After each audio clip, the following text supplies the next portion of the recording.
Okay, so we're moving on to a tool which is called the hit list. Let me show you what this looks like.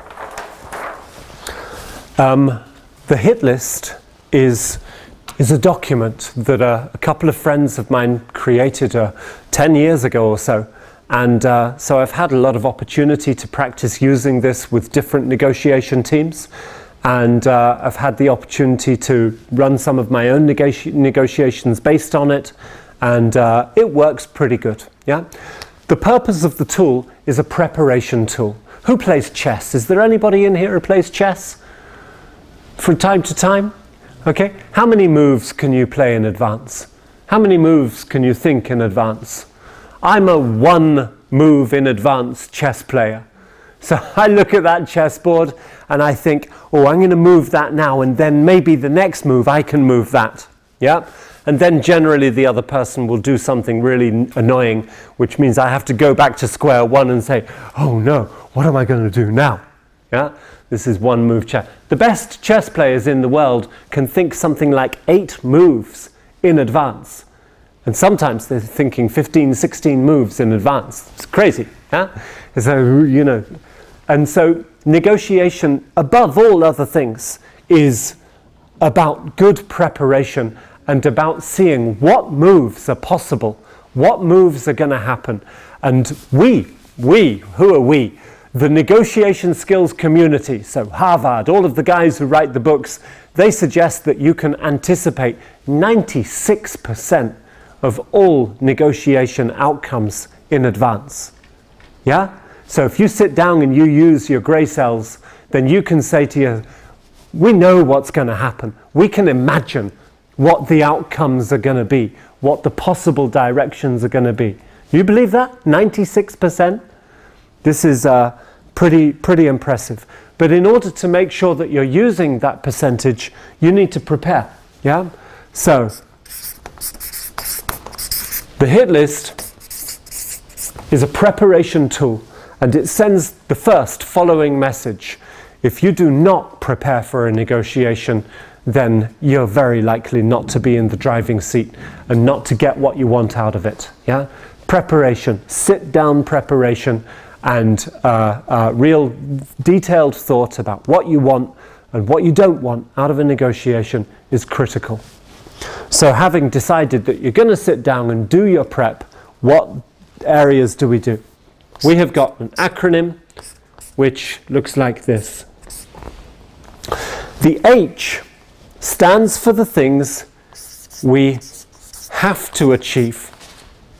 The I stands for the things that we intend to achieve. And the T stands for the things that we're going to try and trade. So let's start up here. What are the things that we have to achieve? Have to achieve. We are selling a product. This product has a minimum price, right? Yeah? Are you going to give it away for free? No, you're not going to give it away for free. So what is the minimum, the absolute minimum price that you're going to accept for this product? Okay, so what is your bottom line? At the same time, we're going to be trying to make assumptions to ourselves what we think their bottom line will look like and will be. And at the same time, we're going to say, okay, that's what we have to achieve. That's the price that we have to achieve. However, that's not the price we want, right? We intend to achieve our bottom line plus 30%, for example, 6%, 100%, whatever the percentage is. So we want to sell this for €1, but ideally we would be selling it for €1.20. Yeah? And so the difference between the things that we have to achieve, the things that we intend to achieve.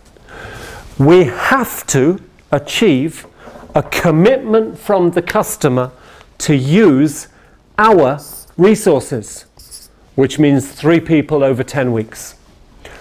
We have to achieve that. And that means if we do not achieve this, we walk. Yeah? You know the walk? We walk away. We say goodbye. Adios. muchacha. I don't know what muchacha means. It's probably not a very respectful way of saying goodbye to your customer, but we say goodbye. So if we don't achieve the stuff on our have to list, we walk. That's got to be very, very clear. And that's one of the most critical parts of negotiation preparation. The things that you have to achieve, you speak to them, to your boss and to your colleagues, and you say, guys, you realize that if we don't get what's here, we walk. We're not staying in the room to negotiate if this is not something that we can achieve. Yeah? So what we're doing is we're just becoming, really aware of our bottom line of what we want to achieve and the things that are absolutely critical to us. So what are we going to have on the things that we have to achieve? 1, 2, 3. There's going to be 1 or 2 or 3 things on that list that we absolutely have to achieve. And there is no negotiation on these points. Yeah? But all of these things are going to come with 1 plus, 2 plus, and 3 plus. We're going to have things that we want to achieve as well. For example, we have to achieve a negotiated outcome where we are able to use 3 of our resources in the implementation phase over the first 10 weeks. However, ideally, we would do the whole implementation with our team, which means using 8 of our resources over a 15-week period. That would be great, because that would be far more revenue for us, and it would guarantee the success of the solution far more. Yeah? We intend to achieve, we have to sell these, but we've also got other things that we would like to sell.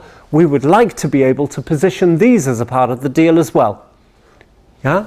So there are certain things that we have to achieve, and there are certain things that we intend or wish we would like to get out of the contract as well. Does that make sense?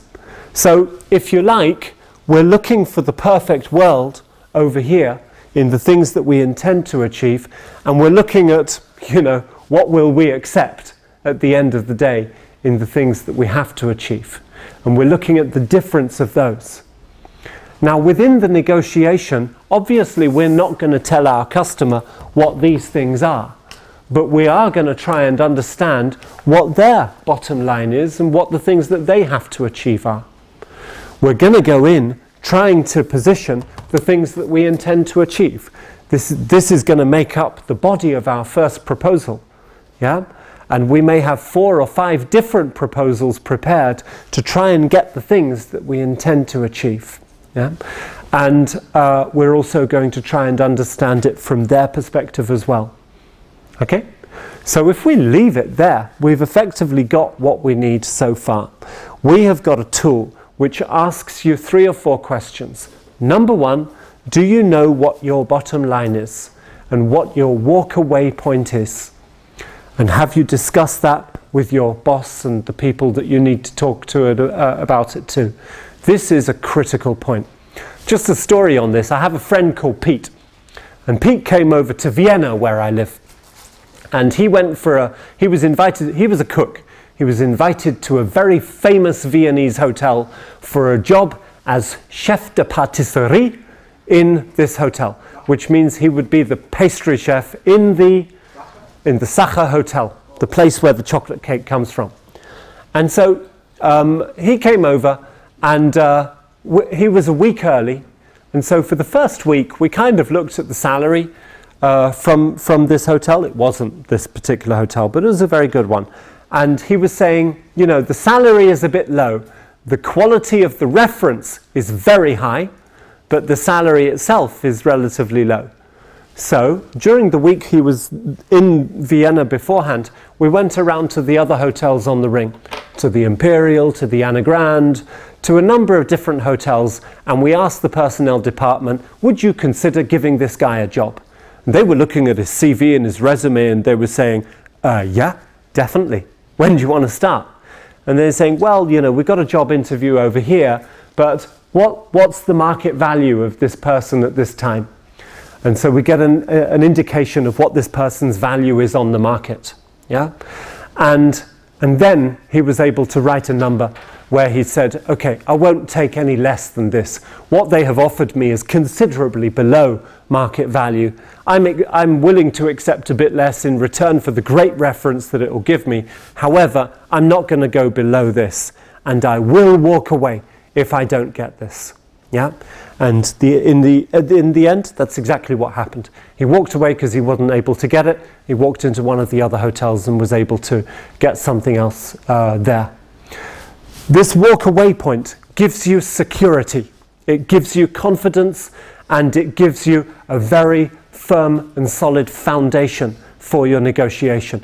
If you don't think about it in advance, then you may be in a situation where the customer offers you something below what you want to accept, and you accept it.